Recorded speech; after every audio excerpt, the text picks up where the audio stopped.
Depuis le début de l'affaire Ferrand, les membres de La République En Marche l'assurent, aucun argent public n'est en cause. Pourtant, les documents que nous nous sommes procurés semblent prouver le contraire.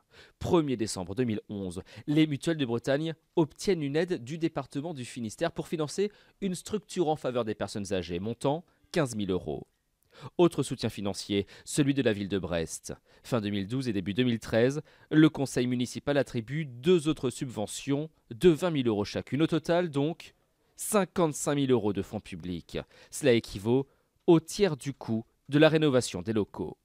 Nous avons contacté l'entourage de Richard Ferrand. Il n'y voit aucune infraction dans le recours à ces subventions, pratique courante pour des structures comme les mutuelles de Bretagne. Ces choix sont de saine gestion. Les fonds en question ne sont pas affectés aux locaux, ils servent à financer le mobilier, le matériel informatique, les armoires pour garder les médicaments à température. Les mutuelles de Bretagne auraient donc été les seuls bénéficiaires des subventions sans avantager le propriétaire des locaux, c'est-à-dire la compagne de Richard Ferrand.